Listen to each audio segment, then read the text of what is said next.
Boxing update, natapos na kanina ang press conference ni The Monster na Naoya Inoue at Junto Nakatani.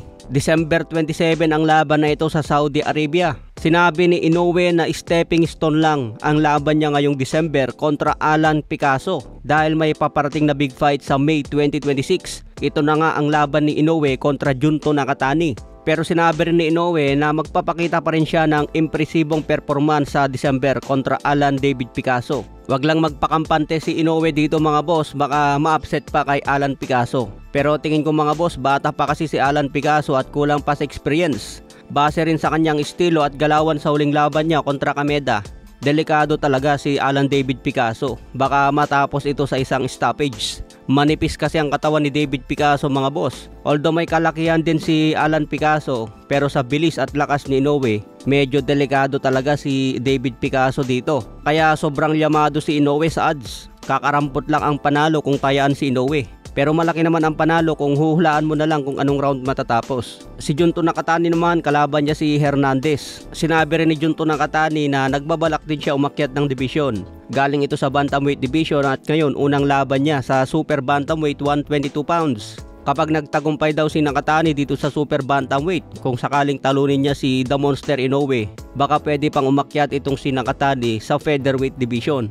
Mas malaki kasi ang potensyal ni Nakatani mga boss na makipag-compete sa mataas na division dahil matangkad ito at pwedeng lumaki ang katawan.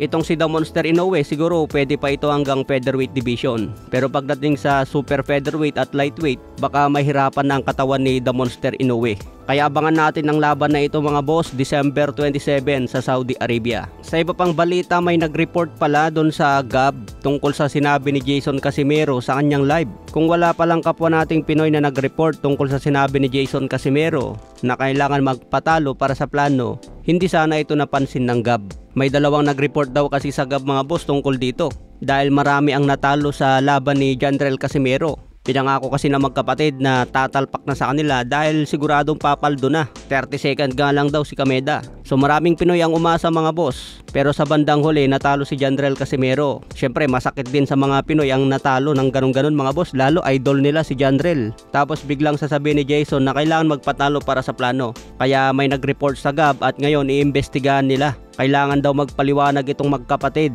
Papatunayan daw nila na walang game fixing sa nangyari. Pero inamin naman ng Gab na tinignan nilang laban ni Jandrel Casimero at hindi nila nakikita na nagpatalo sila sa laban. Dahil sa buong 10 rounds si Casimero ang agresibo. Kaya tingin ko maabsuelto lang dito si Jandrel Casimero mga boss. Dahil kung hindi siya maabsuelto dito at madidiin, mawawalan siya ng boxing license at hindi na siya makakalaban. Pero tingin ko maabsuelto dito si Casimero mga boss. Dahil may laban na siya ngayong December Panibagong offer na naman para kay Cuadro Alas. Okay mga boss, so abang na lang po natin ang mga laban ngayong November hanggang December.